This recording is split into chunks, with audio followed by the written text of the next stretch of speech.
बिस्मिल्लाहिर्रहमानिर्रहीम। अस्सलाम वालेकुम dear students, I am Mohammad Ali.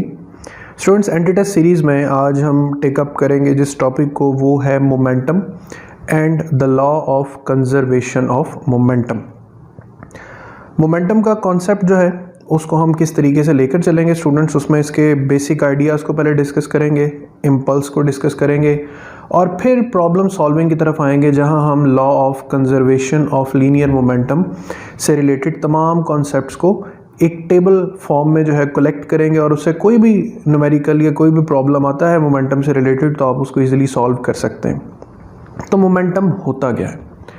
Momentum को स्टूडेंट्स हम डेली लाइफ में कुछ इस तरह भी यूज़ करते हैं कि जी अगर कोई टीम बहुत अच्छा खेल रही है तो हम कहते हैं जी the team has a greater momentum, इस टीम का मोमेंटम बहुत अच्छा है। यानी मोमेंटम से मुराद ये है कि जब कोई चीज़ किसी एक सर्टन मोशन में बहुत ज़्यादा एक्सेल कर रही हो। एक तो हम इसको डिफाइन करते हैं the product of mass and velocity.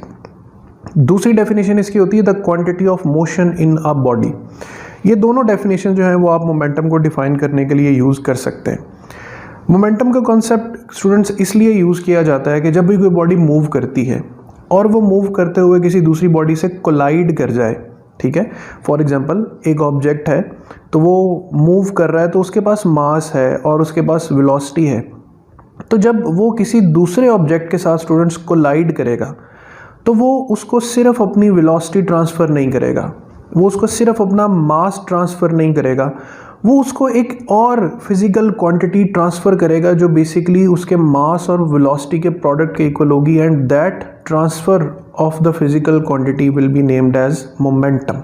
हाँ, इसमें फिर सर्टन केसेस आ जाते हैं कि अगर दोनों मासेस एक जैसे हों तो फिर there is only a transfer of velocity, लेकिन अगर दोनों मासेस एक जैसे ना हो तो फिर there is a complete transfer of momentum.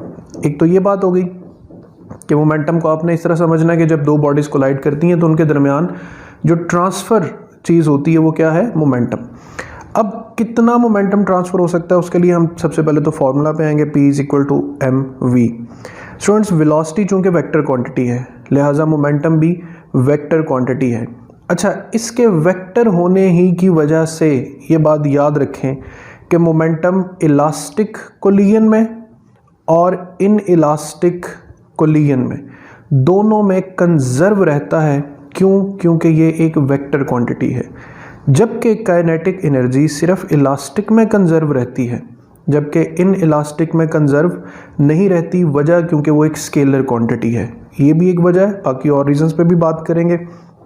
तो ये आपने इसका बेसिक फार्मूला याद रखना है, P is equal to mv।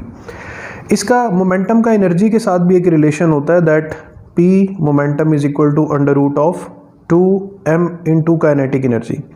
ये जो डेरिवेशन है और इससे रिलेटेड जो प्रॉब्लम्स है वो मैंने एनर्जी और मोमेंटम वाले टॉपिक में जो है अच्छी तरह डिटेल से समझाए हुए हैं। तो यूनिट्स और डायमेंशंस की बात करें स्टूडेंट्स तो P is equal to mv है, मास किलोग्राम वेलोसिटी मीटर्स पर सेकंड। इस यूनिट को न्यूटन सेकंड भी पढ़ा जाता है। तो जब आप मोमेंटम को SI यूनिट में डिनोट करेंगे तो आप क्या यूज़ करेंगे? Newton seconds. और इसकी डायमेंशंस क्या बनेगी? mLT-1। यहाँ तक होगी इसके यूनिट्स और डायमेंशन। फिर ग्राफिकल एनालिसिस में कुछ ग्राफ्स पूछे जाते हैं, relations between momentum, mass, velocity. तो बड़ी सिंपल से ग्राफ्स हैं इसके। P is equal to mv equation है। फर्ज करें अगर हम मास को कांस्टेंट कंसीडर कर लें स्टूडेंट्स तो momentum is directly proportional to velocity. So if we plot a graph between momentum and velocity तो it will be a straight line but with the condition that mass must be constant. Similarly अगर हम velocity constant रखते हुए मास increase करें तो momentum purely मास पे dependent होगा। सो मास increase करेगा तो मोमेंटम भी लीनियरली इंक्रीज़ करेगा, बशर्ते के जो वेलोसिटी है ऑब्जेक्ट की वो क्या रहे? कांस्टेंट रहे। अच्छा, मोस्ट केसेस में ये होता है कि मास ऑब्जेक्ट का कांस्टेंट रहता है और मोमेंटम जो है वो प्रोपोर्शनल रहता है किसके? वेलोसिटी के। बट जब रॉकेट प्रोपल्शन वगैरह के केसेस हों तो वहाँ पर मास इंक्रीज़ डिक्रीज़ कर सकता है, जबकि वेलोसिटी का जो फैक्टर है वो उसके साथ कांस्टेंट या इंक्रीजिंग दोनों पैरामीटर्स आ जाते हैं। अब आती है बात कि अगर हम सिर्फ वेलोसिटी और मास का ग्राफ बनाएं तो देखें इसी इक्वेशन से अगर हम जनरेट करें that v is equal to P over m, तो वेलोसिटी ऑफ मास का रिलेशन क्या आ रहा है स्टूडेंट्स? इनवर्स। इट मीन्स कि अगर ऑब्जेक्ट का मोमेंटम कांस्टेंट रहे ऑब्जेक्ट का मोमेंटम कांस्टेंट रहे तो फिर वेलोसिटी और मास का इन्वर्स रिलेशन होगा। ये जो ग्राफ मैंने यहाँ पर बनाया है स्टूडेंट्स, ये ग्राफ जहन नशीन कर लें। जहाँ कहीं भी दो ऑब्जेक्ट्स के दरमियान इन्वर्स रिलेशन हो, मिसाल के तौर पे आप एक बॉयल्स लॉ का ग्राफ पढ़ते हैं, PV ग्राफ, ऐसे ही होता है ना, प्रेशर और वॉल्यूम का आइसोथर्मल ग्राफ सेम यही होता है। तो एक बात अपने माइंड में बिठा लें, ट्रिक है कि हर वो दो क्वांटिटीज़ जिनके दरमियान इन्वर्स रिलेशन होगा ना, उनका ग्राफ स्टूडेंट्स इसी शेप में होगा, आइसोथर्मल जैसा। फिर यहाँ पर जो रिलेशन मैंने यूज़ किया P = √2mE, यहाँ से अगर हम एनर्जी का मोमेंटम से रिलेशन डिस्क्राइब करें तो वो बनता है P²/2m। ठीक है, मैं फिर कह रहा हूँ कि इस पर मैंने डिटेल में अलग एक लेक्चर बनाया है, उसको आपने गौर से सुनना है, एनर्जी और मोमेंटम का। अब देखें, एनर्जी और मोमेंटम अगर मास को कांस्टेंट रखा जाए तो E is proportional to P²।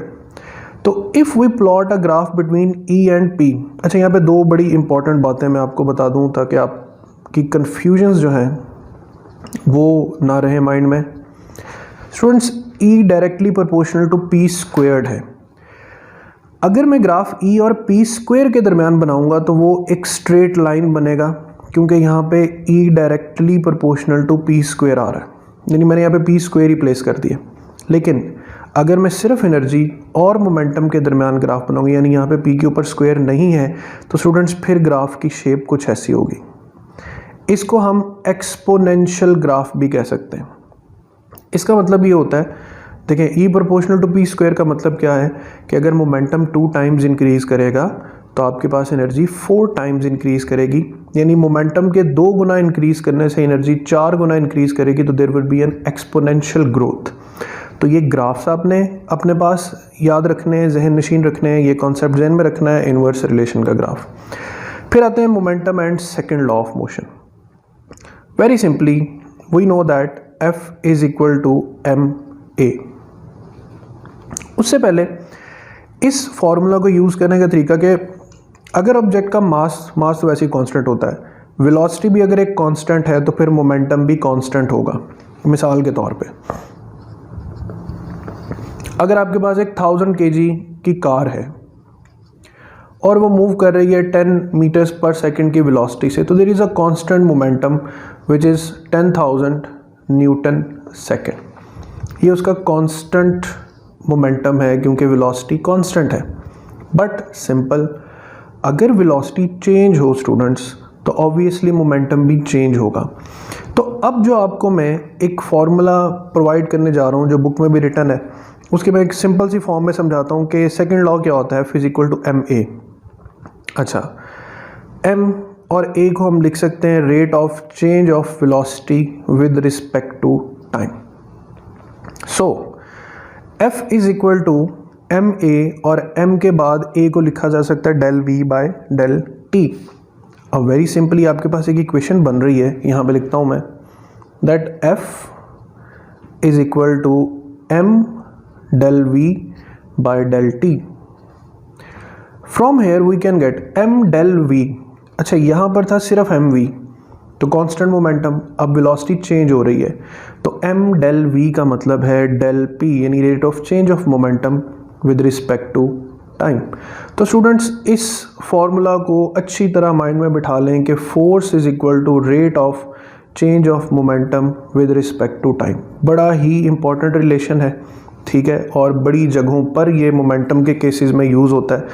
तो इसे हम कहते हैं momentum in terms of second law of motion, कि if there is a rate of change of momentum with respect to time then this quantity is equal to force. अब यहाँ से MCQ कैसे आता है स्टूडेंट, अगर आपके पास वर्ड रेट यूज़ हो, the rate of change of momentum with respect to time, तो the answer would be force. लेकिन यहीं से एक क्वांटिटी नहीं जनरेट होती। अगर हम टाइम को इस तरफ मल्टीप्लाई कर दें तो फोर्स और जो टाइम है उसका प्रोडक्ट बराबर होता है चेंज ऑफ मोमेंटम के। ये जो फोर्स और टाइम का प्रोडक्ट है स्टूडेंट्स, इसको क्या कहते हैं, इसको कहते हैं इम्पल्स। ऑलराइट, तो impulse is the product of force and time. Every moving body has impulse if it's momentum is changing. तो डेल्टा P, ठीक है, जहाँ पर भी ट्रांसफ़र ऑफ मोमेंटम आएगा वहाँ पर इम्पल्स एक्शन में आएगा। इम्पल्स का कॉन्सेप्ट मोस्टली ड्यूरिंग कोलिजन्स लिया जाता है, जहाँ पर there is a transfer of force between two objects. अच्छा, अब अगर रेट का वर्ड यूज़ नहीं किया, सिर्फ और सिर्फ चेंज का वर्ड यूज़ किया है, द चेंज ऑफ मोमेंटम, तो then remember the change of momentum is equal to impulse. तो ये दो बातें ध्यान में रखनी है कि rate of change of momentum with respect to time equals force, only the change of momentum equals to impulse. अब ये जो इम्पल्स है इसकी पूरी इक्वेशन क्या बन रही है, F multiply by T is equal to, ये जो डेल पी है स्टूडेंट्स, इसको हम लिख सकते हैं M V F minus M V I. ठीक है, अब यहाँ से प्रॉब्लम सॉल्विंग बहुत इजी है।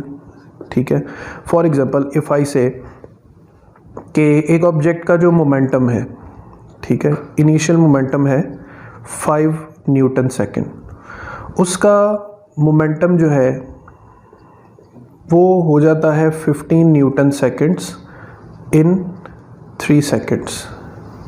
तो बताएं उस पर कितनी फोर्स एक्सर्ट होगी। अब आपको सिर्फ इस इक्वेशन को यूज़ करना आना चाहिए। देखें, फाइनल मोमेंटम 15 लिख देंगे, इनिशियल मोमेंटम 5 लिख देंगे, तो 15 माइनस 5, फिर टाइम गिवन है 3 सेकेंड, तो 3 यहाँ पे डिवाइड कर देंगे, तो 15 माइनस 5 10 डिवाइडेड बाय 3, तो तकरीबन 3.3 न्यूटन जो है वो फोर्स यहाँ पर एक्ट करेगी। ये तो हो गया इसका एक जनरल ओवरव्यू कि जो इम्पल्स है। ठीक है, अच्छा, यहीं से मैं law of conservation of momentum पर आपको लेकर जाऊंगा और यहीं से मैं आपको एक मज़े की चीज़ समझाता हूँ इम्पल्स में कि इम्पल्स का और फैक्टर कहाँ कहाँ पे यूज़ होता है।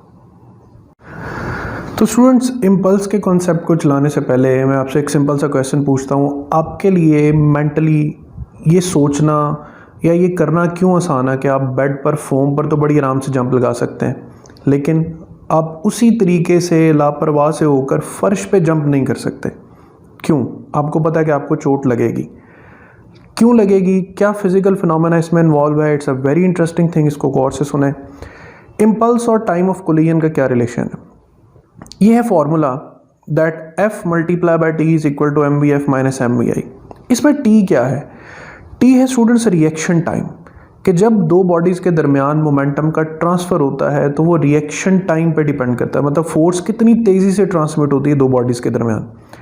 इसके बारे में कॉन्सेप्ट याद रखें कि hard objects react fast and soft objects react slow. Fast का मतलब बहुत तेज़ी से फोर्स ट्रांसमिट होगी और ग्रेटर अमाउंट ऑफ फोर्स होगी। सॉफ्ट ऑब्जेक्ट्स रिएक्ट स्लोली, यानी इनका टाइम ऑफ कोलिजन ज़्यादा होगा, यानी फोर्स को ट्रांसमिट होने में टाइम लगेगा। सो नाउ सी, अगर आपके पास एक वुड ब्लॉक है, बड़ा सख्त सा लकड़ी का कोई ब्लॉक है, या कोई स्टोन है, या कोई भी हार्ड ऑब्जेक्ट है, ईंट है फॉर एग्जांपल, आप अगर उस ईंट में किक मारेंगे तो आपको जो रिएक्शन है वो बहुत स्पीडीली वापस ट्रांसफ़र होगा। कितना? मतलब there could be a time, ये आपकी बुक की इन्फॉर्मेशन मैं यूज़ कर रहा हूँ कि बुक में मोमेंटम वाले पेज में साइड पे एक इन्फॉर्मेशन है कि वुड में हिट करेंगे तो आपका रिएक्शन टाइम 1/100 सेकेंड्स तक हो सकता है, यानी 0.01 सेकेंड्स के अंदर आपको रिएक्शन वापस ट्रांसमिट हो सकता है। जबकि एक फुटबॉल के अंदर अगर आप हिट करेंगे तो फुटबॉल चूँकि एक सॉफ्ट ऑब्जेक्ट है तो it's reaction time would be slow, so the reaction could be 1/10 second या 0.1 सेकेंड। ऑलराइट, अच्छा, इन रिएक्शन टाइम्स को समझने के लिए हम एक बड़ी मज़े की मिसाल, एक एग्जांपल जो है कोट करते हैं। नाउ सी, फ़र्ज़ करेंगे एक 20 मीटर हाई बिल्डिंग के ऊपर एक शख्स खड़ा हो गया और उसने जंप कर दिया है बिल्डिंग पे नीचे फर्श पर। अब करना ये है कि हमने इसके ऊपर लगने वाली फ़ोर्स, यानी जब ये ज़मीन से टकराएगा तो इस पर कितनी फ़ोर्स लगेगी हमें वो मालूम करनी, और यही फोर्स डिटरमिन करेगी कि ये बचेगा या नहीं बचेगा, यानी डेथ वर्सेस लाइफ सिचुएशन पे आ जाते हैं। अब जब इसने जंप किया और ये हवा में हाईएस्ट पोजीशन पर है स्टूडेंट्स, तो इसकी इनिशियल वेलोसिटी क्या होगी? 0। Let its mass be 50 kg। अब जब ये ग्राउंड पर टकराने वाला होगा तो टकराने से ज़रा पहले इसकी वेलोसिटी कितनी होगी? तो उसके लिए आपने इक्वेशन ऑफ मोशन वाला जो है वो टॉपिक मेरा देखा हुआ है कि बॉटम पे थर्ड इक्वेशन से आप फाइंड कर सकते हैं velocity v is equal to √2gh। तो लेट के फाइनल वेलोसिटी इसकी बॉटम पर पहुंचने पे क्या होगी? √2gh, 2g को 10 सपोज कर लें और हाइट 20 मीटर है, तो आप इसको स्टूडेंट सॉल्व करेंगे तो 20 मीटर्स पर सेकेंड आपके पास लेट से इसकी फाइनल वेलोसिटी है।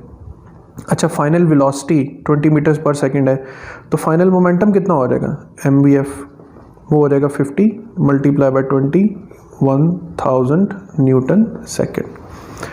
अब हम डिस्कस करते हैं डेथ वर्सेस लाइफ सिचुएशन।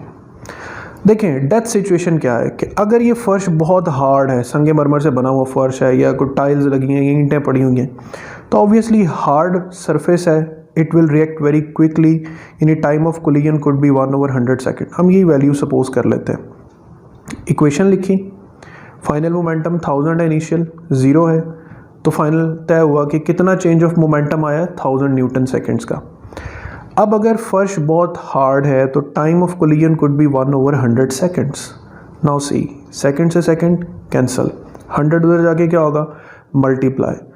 तो स्टूडेंट्स यहाँ पर जो आपके पास फोर्स लगेगी तकरीबन 10 लाख न्यूटन्स, 1 लाख न्यूटन बन रही है, ठीक है, 1 लाख न्यूटन फोर्स जो है वो उस बंदे पर एग्जर्ट होगी, तो इसका कुछ भी नहीं बचेगा। ऑलराइट, अब लाइफ सिचुएशन क्या है कि फॉर एग्जांपल इसके ये कार्रवाई करने से पहले 1122 वालों को पता चल गया और उन्होंने आके यहाँ पर एक बड़ा सा एयर बैग रख दिया। अब एयर बैग क्या है, जब ये शख्स इस पे गिरेगा तो एयर बैग नीचे को दबता चला जाएगा, हत्ता कि ये मैक्सिमम स्टिफ नहीं हो जाता। अब इसके नीचे दबने के दौरान टाइम ऑफ कोलिजन बढ़ जाएगा। लेट्स से वही सारी कैलकुलेशन है, लेकिन अब जो टाइम ऑफ कोलिजन है वो इतना ज़्यादा क्विक नहीं है। फ़र्ज़ करें कि इस एयर बैग को दबते दबते लेट्स से 2 सेकंड्स लग जाते हैं, तो अब सेकंड से फिर सेकंड क्या हो जाएगा कैंसिल हो जाएगा। अब ये 2 उधर से करके डिवाइड होगा, तो फोर्स कितनी रह जाएगी 500 न्यूटन। इसका मतलब है कि जब आप किसी सॉफ्ट ऑब्जेक्ट पे लैंड करते हैं तो ग्रेटर टाइम ऑफ कोलिजन जो है वो मैग्नीट्यूड ऑफ फोर्स को रिड्यूस कर देता है, और जब आप किसी हार्ड सरफेस पे लैंड करते हैं तो वहाँ पर स्मॉलर टाइम ऑफ कोलिजन जो है वो मैग्नीट्यूड ऑफ फोर्स को इंक्रीज़ कर जाता है। अब स्पोर्ट्स में, गेम्स में देखें, क्रिकेट की मिसाल लेते हैं, बॉल भी हार्ड है, बैट भी हार्ड है। अब हार्ड बॉल में आप देखते हैं ज़रा सा फ्लिक ऑफ बैट जो है वो बॉल को कितनी दूर जो है वो भेज देता है। अच्छा, फ़र्ज़ करें यही बॉल फ्लिक हुई है तो बहुत शॉर्टर टाइम में एक बहुत ग्रेटर फोर्स लग जाती, मतलब हार्ड बॉल में लगा हुआ जो छक्का है ना वो टेप बॉल में लगे हुए छक्के से बहुत दूर जाता है। वजह हार्ड सरफेस है, हार्ड ऑब्जेक्ट है, मैग्नीट्यूड ऑफ फोर्स बहुत ज़्यादा होगा। अब दूसरी तरफ जब कोई प्लेयर बॉल को कैच करने लगता है, तो मैं आपको एक मिसाल दे रहा हूँ, वो बॉल को पकड़ के फ़ौरन हाथों को नीचे की तरफ या पीछे की तरफ खींचता है।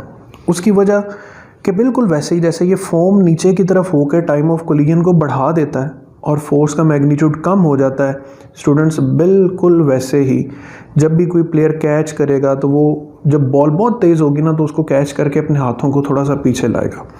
इसी तरह आप अगर बेड पे जंप करेंगे तो जंपिंग की वजह से क्या होगा, आप फोम पे लैंड कर रहे हैं, टाइम ऑफ कोलिजन ज़्यादा है। आप फर्श पे लैंड करेंगे तो कोलिजन टाइम कम होगा, टाइम जितना स्मॉलर होगा फोर्स उतनी ग्रेटर एक्सर्ट होगी। तो that's how we deal with impulse, कि इम्पल्स जो है इसमें टाइम मैनेजमेंट बहुत ज़रूरी है। अब इसी इक्वेशन को यूज़ करते हुए स्टूडेंट्स हम चलेंगे law of conservation of linear momentum पर। स्टूडेंट्स अब आते हैं law of conservation of linear momentum पर। डेफिनेशन बुक में जैसे आप पढ़ते हैं कि for an isolated system the total linear momentum of the system will remain conserve, will remain constant. Very easy to understand. ये रही आपके पास equation F cross T is equal to mvf minus mbi। In short अगर system isolated है तो उस पर कोई external, let it be the external force, act नहीं करेगी। मिसाल के तौर पे गैस मॉलिक्यूल्स हैं सिलेंडर में, तो वो आपस में एक दूसरे से जितना मर्जी कोलाइड कर रहे हैं, बाहर से उनके ऊपर कोई फोर्स एक्ट नहीं कर रही, तो ये सिस्टम क्या कंसीडर होगा, आइसोलेटेड कंसीडर होगा। अगर सिस्टम आइसोलेट हो स्टूडेंट्स तो विद रिस्पेक्ट टू टाइम कर लें या with the passage of situation कर लें, जो टोटल लीनियर मोमेंटम है सिस्टम का वो कांस्टेंट रहेगा। सिर्फ इसी इक्वेशन से अंदाज़ा लगा लें कि अगर एक्सटर्नल फोर्स ज़ीरो है तो F एक्सटर्नल ज़ीरो हो जाएगा, ये पूरा फैक्टर क्या हो जाएगा, ज़ीरो। अब जब ये सारा फैक्टर ज़ीरो हो जाएगा तो ये माइनस टर्म इस तरफ ला के आप क्या कर सकते हैं, plus, which would state that MBI must be equal to MBF, यानी सिस्टम का इनिशियल मोमेंटम सिस्टम के फाइनल मोमेंटम के बराबर है। यहाँ से एक सिंपल सी डेफिनेशन फिर क्लियर होती है कि अगर फोर्स लगेगी तो there would be a rate of change of momentum with respect to time, और अगर एक्सटर्नल फोर्स नहीं लगेगी तो there will be no change of momentum with respect to time. तो अब हम ऑनवर्ड जितने केसेस सपोज करने जा रहे हैं वो सारे के सारे आइसोलेटेड कंसीडर होंगे। अच्छा, अब इसमें वो इक्वेशन जो आपकी बुक में पूरे टॉपिक की डिराइव्ड इक्वेशन है कि एक बॉल जिसका मास m1 है और एक बॉल जिसका मास m2 है, both are travelling in the same direction, 1 की वेलोसिटी ज़्यादा और 2 की कम है, लिहाजा ये कहीं ना कहीं क्या करेंगी, कोलाइड करेंगी। कोलिजन के दौरान क्या होगा कि मोमेंटम ट्रांसफ़र होगा, 1 से किस में ट्रांसफ़र होगा, 2 में। तो अब जब ट्रांसफ़र होगा तो 1 की स्पीड कम रह जाएगी, 2 की ज़्यादा हो जाएगी, बट इक्वेशन ये कहती है कि चूंकि सिस्टम आइसोलेटेड है तो सिस्टम का इनिशियल टोटल मोमेंटम, अब बड़ी आसान सी बातें, बॉल्स 2 हैं तो 2 इक्वेशंस, बॉल्स 3 हो जाएं तो 3, बॉल्स 4 हो जाएं तो 4, बॉल्स n हो जाएं तो n ऐसी टर्म्स बना के आपने ऐड कर देनी। अब इस बॉल का टकराने से पहले m1 v1 plus m2 v2 और टकराने के बाद m1 v1 डैश, ये जो डैश है ये रिप्रेजेंट कर रहा है किस वेलोसिटी को, फाइनल वेलोसिटी को, या नेक्स्ट वेलोसिटी जो कोलिजन के बाद है। तो total linear momentum of N isolated system remains constant, remains conserved, ठीक है, ये इक्वेशन बन जाएगी। अब इस इक्वेशन को या आइसोलेटेड सिस्टम की कंडीशन को जब आप बुक में force due to water flow पे अप्लाई करेंगे, you will get the equation F is equal to m/t into V. I will suggest कि आपने न्यूमेरिकल नंबर 5 इसके वजह से सॉल्व करना है। गन बुलेट एग्जाम्पल है, let it be the gun, gun का मास है कैपिटल M, ठीक है, और इसके अंदर जो बुलेट है, लेट से ये बुलेट है, तो बुलेट का मास है स्मॉल m।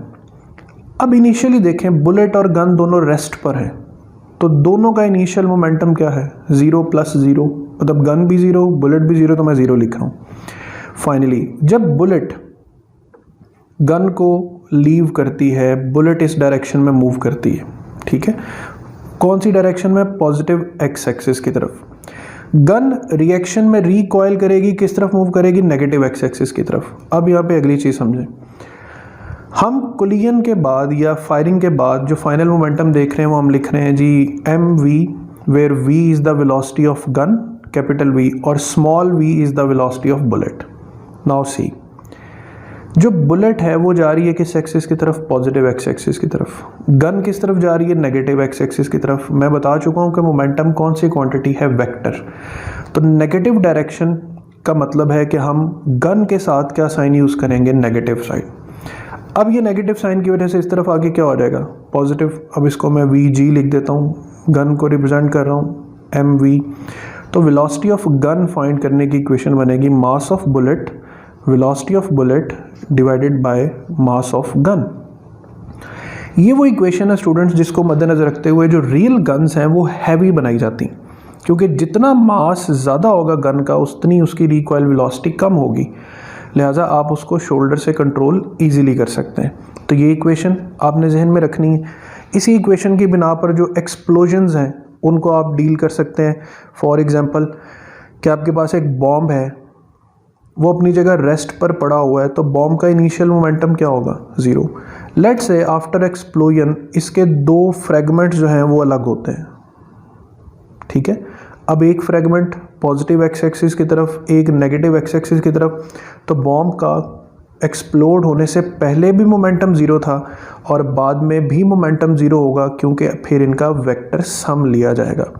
तो स्टूडेंट्स जो अक्सर हम सोचते हैं कि जी बॉम्ब एक्सप्लोजन से पहले तो 0 रेस्ट पर है, लेकिन एक्सप्लोजन के बाद तो उसके फ्रेगमेंट्स उड़ते हैं, तो याद रखें आप उन फ्रेगमेंट्स को सपोज कर लें कि वो फ्रेगमेंट्स वेक्टर डायरेक्शंस में जा रहे हैं।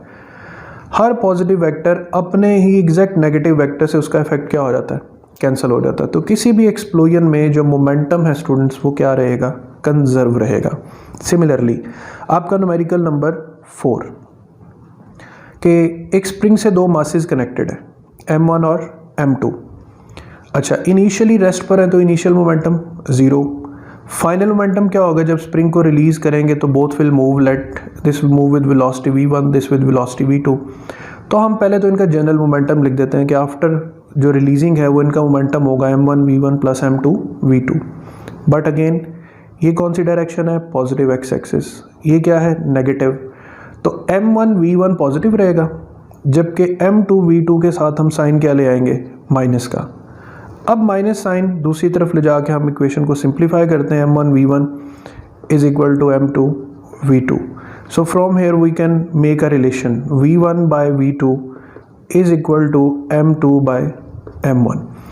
It simply shows that v is inversely proportional to mass if momentum remains constant। अब मैं आपको याद करवाता हूँ वो ग्राफ कि जब मैंने कहा था कि if momentum remains constant and we plot a graph between v and mass, तो ग्राफ की जो शेप होगी वो इनवर्स रिलेशन जैसी होगी।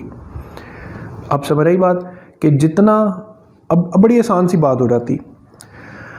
अब अगर ये जो मास m1 है फॉर एग्जांपल ये हैवियर होना शुरू हो जाएगा, तो ये जो v1 वेलोसिटी है ये कम होना शुरू हो जाएगी। अगर दोनों के मासेस इक्वल हैं तो दोनों की रिलीजिंग वेलोसिटीज़ भी इक्वल होंगी, लेकिन अगर दोनों के मासेस इक्वल नहीं है तो दोनों की रिलीजिंग वेलोसिटीज़ भी इक्वल नहीं होंगी। ऑलराइट, तो ये बात याद रखनी है कि वेलोसिटी और मास का रिलेशन क्या है, इनवर्स है। इसकी भी मैं एक मिसाल भी देता हूँ आपको। उससे पहले मैं एक चीज़ समझा दूँ कि अगर इसी सिचुएशन के आपने एनर्जी इक्वेशन बनानी हो ना स्टूडेंट्स, यानी इस पर law of conservation of energy apply करना हो, तो जब ये स्प्रिंग कंप्रेस था इसमें एनर्जी स्टोर्ड थी, तो ये वो एनर्जी है जो स्टोर्ड है। जब ये रिलीज होगा तो 1/2 m1v1 square plus 1/2 m2v2 square. यहाँ पर आपने नेगेटिव साइन नहीं यूज़ करना, वजह काइनेटिक एनर्जी हमेशा पॉजिटिव कंसिडर होती है, काइनेटिक एनर्जी हमेशा पॉजिटिव कंसिडर होती है। ये माइनस साइन का चक्कर आपने सिर्फ किस में यूज़ करना है, मोमेंटम में। तो अब इसी इक्वेशन को यूज़ करते हुए मैं आपको एक न्यूमेरिकल्स का हवाला देता हूँ, फिर हम इससे जो टेबल फॉर्म है उस पर आएंगे और सारी सिचुएशंस मैं आपको बनाकर दिखा दूंगा, और कोई भी प्रॉब्लम आ जाए आप इसे ईजिली सॉल्व कर सकते हैं। स्टूडेंट्स, कोलिजन केसेस में कुछ केसेस यहाँ पे जो है हम डिस्कस करेंगे। अब मैं आपको उनकी इक्वेशंस बनाने का तरीका बताऊँगा, और अगर ऐसा कोई प्रॉब्लम आता है तो आप उस प्रॉब्लम को इन इक्वेशंस की मदद से सॉल्व कर सकते हैं। मिसाल के तौर पे केस 1 है, दो बॉल्स सेम डायरेक्शन में लेट्स से डिफरेंट वेलोसिटीज़ के साथ मूव कर रही, देन दे कोलाइड, और कोलिजन के बाद they attain new final velocities. Equation कैसे बनानी है, इक्वेशन आपने ठीक बना ली तो आपका आंसर भी ठीक आ जाएगा, चूँकि दोनों पॉजिटिव एक्स एक्सिस की तरफ मूव कर रही हैं। ठीक है, तो बिफोर कोलिजन इनकी इक्वेशन होगी m1v1 प्लस m2v2। कोलिजन के बाद अगर जो वेलोसिटीज़ चेंज हो गई हैं but still they are moving in positive X axis, तो m1v1 dash plus m2v2 dash ये केस हो जाएगा। अच्छा, यहीं पर आप elastic collision in one dimension का केस अप्लाई करके अगर उनकी इक्वेशंस को वेरीफाई करेंगे, तो अगर स्टूडेंट्स दोनों मासेस इक्वल होंगे, if m1 is equal to m2 then velocities will be interchanged. कैसे इंटरचेंज्ड, फ़र्ज़ करें ये मूव कर रही थी 10 और ये मूव कर रही थी 5 मीटर पर सेकंड की स्पीड से, तो अगर मासेस इक्वल हैं तो आफ्टर कोलिजन इसकी स्पीड हो जाएगी 5 और इसकी स्पीड हो जाएगी 10, such that the total linear momentum before and after the collision remains same. तो that's how you will make the equation, और इसी सिचुएशन पे आप अप्लाई कर सकते हैं elastic collision in one dimension का फर्स्ट केस। यानी केस 1 मोमेंटम के केस में भी आप सॉल्व कर सकते हैं और इलास्टिक इन इलास्टिक केस में भी सॉल्व कर सकते हैं। फिर उसके बाद स्टूडेंट्स, अगर सिचुएशन ये है कि बॉल 1 मूव कर रही है जबकि बॉल 2 रेस्ट पर है, ठीक है, तो अब क्या होगा, सेम वही केस, पहले तो इक्वेशन बना लें, m1v1 प्लस 0 इक्वल्स टू, अब अगर ये परफेक्टली इलास्टिक कोलिजन है स्टूडेंट्स, ठीक है, तो जो बॉल 1 है वो टकराने के बाद किस पे आ जाएगी, रेस्ट पर, और बॉल 2 जो है वो मूव करना शुरू कर जाएगी। तो यहीं पर मैं आपको जो कॉन्सेप्ट ऑफ इलास्टिक कोलिजन है उसके भी 2 केसेस यहाँ पर बता रहा हूँ, ठीक है। एट दी एंड मैं उसके केसेस को जनरलाइज भी कर दूंगा। तो देखें, अगर दोनों मासेस इक्वल हैं तो velocities will be again interchanged, यानी अगर ये मूव करे 10 मीटर पर सेकंड से तो ये वेलोसिटी 0 है। अगर कोलिजन के बाद इसकी वेलोसिटी 0 हो गई है तो इट इज़ अंडरस्टूड कि ये वेलोसिटी कितनी है, 10 मीटर्स पर second, but in a case if m1 is equal to m2। 2। अगर ये दोनों मासेस इक्वल नहीं है तो फिर कोलिजन के बाद वेलोसिटीज़ का इंटरचेंज नहीं होगा, वेलोसिटीज़ की वैल्यूज़ डिफरेंट होंगी।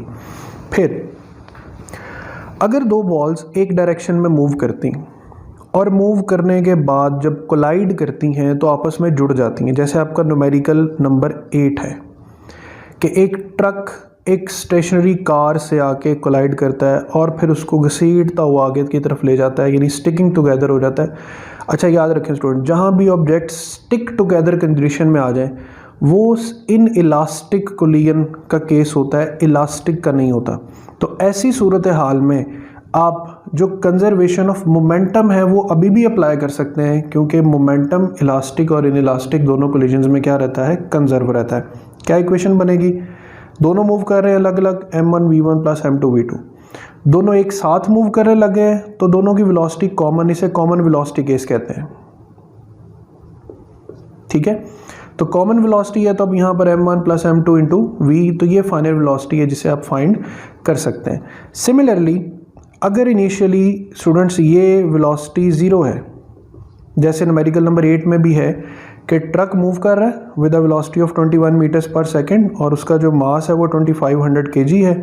कार की इनिशियल वेलोसिटी 0 है जबकि उसका मास 1000 kg है। ठीक है, ये डाटा सर आपने न्यूमेरिकल नंबर 8 से देख लेना है। टकराने के बाद ट्रक जो है वो कार को अपने साथ अटैच करके आगे मूव कर रहा है, तो आप उसकी कॉमन वेलोसिटी फाइंड करें। तो वेरी सिंपल, चूँकि अब गाड़ी रेस्ट पर है, अगले केस में क्या होगा, m1 v1 प्लस 0 हो जाएगा, तो m1 plus m2 into v। अब इसको और सिंप्लीफाई कर सकते हैं आप, क्या आप लिख सकते हैं v common velocity is equal to m1 over m1 plus m2, ठीक है, इंटू v1। ये आप फार्मूला यूज़ कर सकते हैं उस न्यूमेरिकल का डायरेक्ट। अगर आप उसको सॉल्व नहीं करना चाहते तो कोशिश करें फिर इसको मेमोराइज करें। अब अगले केसेस पे चलते हैं स्टूडेंट्स। इसी तरह कुछ केसेस, जैसे ये केस है जो बुक एग्जाम्पल में, जहाँ पे law of conservation of linear momentum and होता है ना, उसके फ़ौरन बाद एक एग्जाम्पल है, उसमें ये केस डिस्कस हुआ है। अगर दो बॉल्स एक दूसरे की तरफ मूव करती हैं, पहले था दोनों एक ही डायरेक्शन में जा रही थी, फ़र्ज़ करेंगे एक दूसरे की तरफ मूव करती हैं और कोलाइड करके फिर एक दूसरे से सेपरेट होती हैं, तो बिफोर कोलिजन ये एक दूसरे की तरफ आ रही हैं, आफ्टर कोलिजन ये एक दूसरे से दूर जा रही हैं with velocity v1 dash and v2 dash. तो इनकी पहले तो अगर इक्वेशन ठीक लिख ली ना, मैं फिर कह रहा हूँ, तो आप इन प्रॉब्लम्स को इजीली सॉल्व भी कर लेंगे। तो देखें इसकी इक्वेशन कैसे लिखेंगे, m1 v1 minus m2 v2। Minus क्यों लिखा मैंने, क्योंकि इसकी डायरेक्शन नेगेटिव एक्स एक्सिस की तरफ है आफ्टर कोलिजन। अब टकराने के बाद बॉल 1 नेगेटिव एक्सेस की तरफ जा रही है तो माइनस m1 v1 डैश, और बॉल 2 पॉजिटिव की तरफ जा रही है तो प्लस m2 v2 डैश। ये इक्वेशन यूज़ करते हुए स्टूडेंट्स आप अपनी एग्जांपल सॉल्व करेंगे, आपका 100% एग्जैक्ट आंसर आएगा। और ये इक्वेशन याद रखनी, मतलब हर दफ़ा यही बात नहीं होती है m1 v1 plus m2 v2 is equal to m1 v1 dash plus m2 v2 dash. You have to see the scenario. अब इसी तरह अगर सिचुएशन ये हो जाए कि दो बॉल्स एक दूसरे की तरफ मूव तो कर रही हैं, लेकिन मूव टकराने के बाद ये एक दूसरे से जुड़ जाती हैं, दे स्टिक टुगेदर। अच्छा, जुड़ जाएंगी तो फिर किस डायरेक्शन में मूव करेंगी? बहुत आसान सा रूल है, अगर m1 मोमेंटम इक्वल्स टू ये m1 v1 मोमेंटम, यानी बॉल 1 का मोमेंटम 2 से ग्रेटर है, यानी यूँ कह लें कि p1 is greater than p2, तो फिर p1 की मर्ज़ी चलेगी और फिर p1 जिस डायरेक्शन में होगा बॉल उसी डायरेक्शन में मूव करेगी। लेकिन अगर केस उलट है कि p2 मोमेंटम p1 से ज़्यादा है तो जिस डायरेक्शन में बॉल 2 मूव कर रही है स्टिकिंग के बाद ये भी उसी डायरेक्शन में मूव करेंगे। इक्वेशन क्या बनेगी? इसकी इक्वेशन बनेगी m1 v1 minus m2 v2। अब जुड़ने के मैंने क्या बताया था, m1 प्लस m2 मास को इकट्ठा कर देना है और कॉमन वेलोसिटी। अब इसके साथ प्लस साइन ही रहेगा क्योंकि ये भी मूव कर रहा है पॉजिटिव एक्स एक्सिस की तरफ। जबकि यहाँ पे इक्वेशन क्या बनेगी, m1 v1 minus m2 v2 is equal to m1 plus m2 but you will get a negative sign here. ठीक है, तो इस तरीके से ये कॉमन वेलोसिटीज़ के केसेस जो है वो आप फाइंड कर सकते हैं। तो स्टूडेंट्स यहाँ तक कोलिजन केसेस हो गए। ठीक है, अब मैं आपको elastic collision in one dimension के चारों केसेस को समराइज़ करके दूंगा और यहाँ पर हमारा मोमेंटम और इलास्टिक कोलिजन का जो कॉन्सेप्ट है वो क्लियर हो जाएगा। स्टूडेंट्स, इसी सिनेरियो में हम इलास्टिक और इन इलास्टिक कोलिजन्स का फैक्टर भी देखते हैं। सबसे पहले तो इलास्टिक कोलिजन वो होती है स्टूडेंट्स जिसमें मोमेंटम और काइनेटिक एनर्जी दोनों कंजर्व रहें, जबकि इन इलास्टिक कोलिजन वो होती है जिसमें सिर्फ मोमेंटम कंजर्व रहता है, काइनेटिक एनर्जी का लॉस होता है in the form of heat, sound and other frictional losses. Students, elastic collision in one dimension की आखिरी दो इक्वेशंस जो रिजल्ट्स हैं वो आपको याद होने चाहिए। v1 डैश 1 - 2 याद रख लें और यहाँ पे 2m2। v2 डैश में 2m1 है और m2 - m1 है, ये ऊपर वाले फैक्टर्स याद रख लें। अब देखें, ये पूरा mass into velocity, mass into velocity, ये पूरी डेरिवेशन है, डेरिवेशन की हमें ज़रूरत नहीं है, हमने सिर्फ रिजल्ट्स को वेरीफाई करना है। केस नंबर 1 इसका जो है कि दो मासेस जो इक्वल हैं, यानी m भी आप उसको कह सकते हैं, दो बॉल्स हैं सेम डायरेक्शन में मूव कर रही हैं, टकराने के बाद क्या होगी v1 डैश वेलोसिटी, क्या होगी v2 डैश वेलोसिटी। एक तो मैं आपको मोमेंटम के थ्रू इक्वेशन बता चुका कि वो इक्वेशन आप लिख सकते हैं m1 v1 plus m2 v2 is equal to m1 v1 dash plus m2 v2 dash. इसमें आपको तीन चीज़ें गिवन हो तो आप कोई एक पैरामीटर फाइंड कर सकते हैं। अब सिचुएशन क्या है कि अगर आपको डायरेक्ट v1 डैश या v2 डैश का आंसर निकालना है तो होता ही है स्टूडेंट्स के इलास्टिक कोलिजन में हम कंजर्वेशन ऑफ एनर्जी भी अप्लाई करते हैं, जिस वजह से हमें दो फाइनल इक्वेशंस मिलती हैं जिसकी वजह से हम डायरेक्ट आंसर्स निकाल सकते हैं v1 डैश के और v2 डैश के। तो how we can find it, equations में यही यूज़ करूँगा लेकिन थोड़ा शॉर्ट फॉर्म में चले जाएंगे हम। अब टकराने के बाद v1 डैश क्या है और v2 डैश क्या है, जबकि दोनों मासेस इक्वल हैं। तो पहले हम v1 डैश फाइंड करते हैं। अब देखें, m1 और m2 की जगह अगर हम m लिखेंगे तो m - m क्या हो जाएगा, 0, तो ये पूरा फैक्टर ही 0 हो जाएगा। फिर ये वाला प्लस लिख दिया मैंने यहाँ पर। अब 2m divided by m plus m, तो ये बनेगा 2m divided by 2m into v2। तो स्टूडेंट्स v1 डैश किसके इक्वल आ गया है, v2 के। अब यहीं पे रिजल्ट्स वेरीफाई करते हैं v2 डैश, यानी v2 डैश किसकी कितनी वैल्यू रखेगी, 2m over m plus m, ये हो जाएगा 2m by 2m into v1 plus m minus m क्या हो जाएगा, 0। तो आपके पास v2 डैश किसके इक्वल आ गया, v1 के। अब वही बात जो मैं पहले बता चुका हूँ, isn't it like interchange of velocity. ठीक है, ये क्या केस हो गया, इंटरचेंज ऑफ वेलोसिटी। इसी को मैं यहाँ पर केस 2 में चेंज कर रहा हूँ by making a simple changing कि जो v2 है लेट से वो इनिशियली 0 है। अब कोलिजन के बाद क्या होगा v1 डैश, क्या होगा v2 डैश। तो now look at the situation कि v1 डैश देखें v2 है 0, तो स्टूडेंट ये फैक्टर 0 पहले लिख देता हूँ, plus m1 equals to m2 है तो m माइनस m क्या हो जाएगा, 0। इसका मतलब ये हुआ कि ये बॉल टकराने के बाद किस पे आ जाएगी, रेस्ट पे आ जाएगी। इट मीन्स कि the ball one velocity after collision will be 0। अब v2 डैश चेक करते हैं।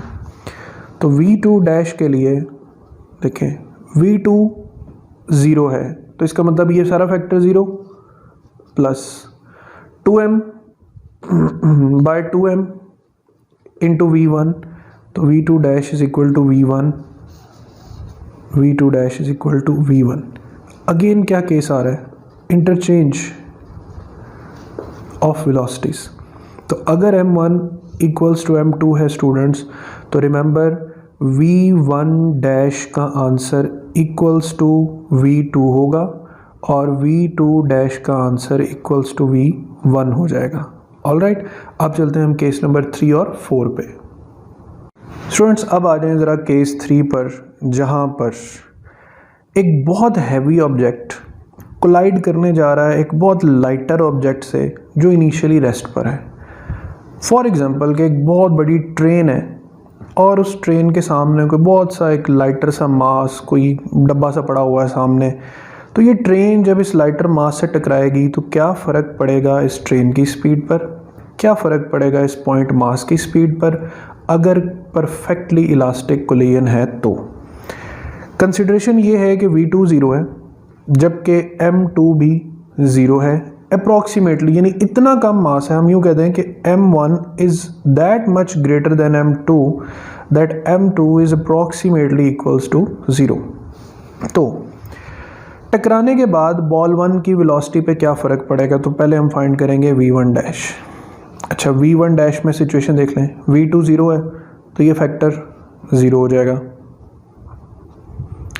M2 ज़ीरो है तो यहाँ पे हम लिखेंगे M1 minus zero M1 plus zero into V1, तो V1 dash comes out to be V1।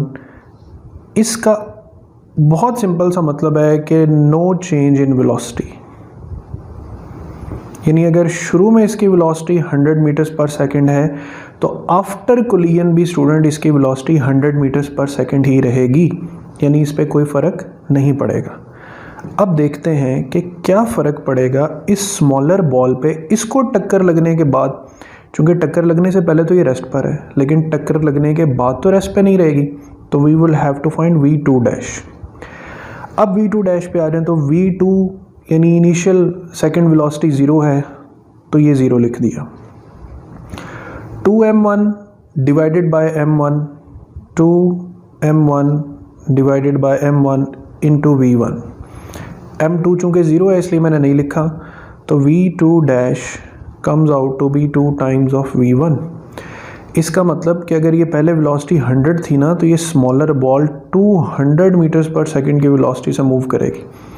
So third case में याद रखना है कि अगर कोई बहुत हैवी ऑब्जेक्ट बहुत लाइटर ऑब्जेक्ट से इलास्टिकली कोलाइड करेगा तो खुद उसकी वेलोसिटी पे कोई फ़र्क नहीं पड़ेगा, जबकि लाइटर ऑब्जेक्ट पहले से यानी उसकी इनिशियल वेलोसिटी की डबल वेलोसिटी से मूव करेगा। केस 3 हो गया। अब आते हैं केस 4 पे। Very lighter objects collide with the very heavy object which is initially at rest. ये बिल्कुल ऐसे ही है जैसे आप गेंद दीवार में मार दें, क्या होगा, दीवार कहीं जाएगी? नहीं जाएगी। तो दीवार की पहले भी वेलोसिटी ज़ीरो है तो मेरे ख्याल में दीवार की बाद में भी वेलोसिटी ज़ीरो ही रहेगी। लेकिन बॉल की वेलोसिटी अगर पहले V1 है तो टकरा के इस बॉल ने वापस आना है तो ये -V1 होना चाहिए। अब इसी को हम वेरीफाई करते हैं। वेरीफाई कुछ कंडीशंस के साथ करते हैं कि M2 is that much greater than M1 that M1 is approximately equals to zero. तो टक्कर लगेगी, टकराने के बाद क्या होगी वेलोसिटी V1 डैश। अब V1 डैश फाइंड करना है। चूँकि V2 ज़ीरो है तो V2 ज़ीरो होने की वजह से ये फैक्टर ज़ीरो हो जाएगा, प्लस अब यहाँ पर M1 माइनस M2 यानी 0 minus M2 divided by 0 plus M2 into V1। तो अब देखें V1 डैश का आंसर स्टूडेंट्स, इसको सॉल्व करें तो क्या आता है -V1। तो यही हमारा आइडिया था कि बॉल ने टकरा के वापस आना है तो बॉल की वेलोसिटी वही रहेगी लेकिन उसकी डायरेक्शन ऑपोजिट हो जाएगी, और दीवार ने रेस्ट पे रहना है तो V2 डैश फाइंड करते हैं। अब V2 डैश, ये V2 ज़ीरो है तो ये सारा फैक्टर ज़ीरो हो जाएगा। 2m1, अच्छा अब 2 और m1 भी क्या है, ज़ीरो, तो आगे से सॉल्व करने की ज़रूरत ही नहीं है। V2 डैश क्या हो जाएगा, ज़ीरो हो जाएगा। तो दीवार पहले भी रेस्ट पर थी, दीवार बाद में भी रेस्ट पे ही रहेगी। तो अगर कोई बहुत लाइटर ऑब्जेक्ट किसी हैवियर ऑब्जेक्ट से कोलाइड करता है तो वो टकरा के वापस पलट जाएगा, जबकि हैवी ऑब्जेक्ट रहेगा अपनी जगह रेस्ट पर। अब मैं ये सारे चारों केसेस की इन्फॉर्मेशन आपको एक टेबल में जो है वो एक्यूमुलेट कर देता हूँ और यहाँ पर हमारा लेक्चर हो जाएगा फाइनलाइज्ड। ठीक है, तो वो टेबल आप देख लें। तो स्टूडेंट्स, इस टेबल में आप सारी इन्फॉर्मेशन जो है वो कंपाइल कर सकते हैं। टेबल को सारा अंडरस्टैंड कर लें, उसके बाद आप सारे केसेस वेरीफाई कर लें। केस है 1 2 3 4, velocity V1 V2 initial velocities, masses M1 M2 and final velocities, यानी रिजल्ट सारे एक्यूमुलेट किए हो। तो केस 1 क्या था, दो बॉडीज़ सेम डायरेक्शन में ट्रैवल कर रही थी विद वेलोसिटीज़ v1 v2, दोनों के मासेस एक जैसे थे, टकराने के बाद वेलोसिटीज़ क्या हो गई, इंटरचेंज होगी, v1 डैश v2 के इक्वल और v2 डैश v1 के इक्वल आ गया। सेकेंड केस में जो बॉल 2 थी वो रेस्ट पर थी, मासेस सेम थे, the case would be same, velocities interchange हो जाएंगी, 1 को ज़ीरो वेलोसिटी और 2 को फर्स्ट वेलोसिटी जो है वो इंटरचेंज हो जाएगी।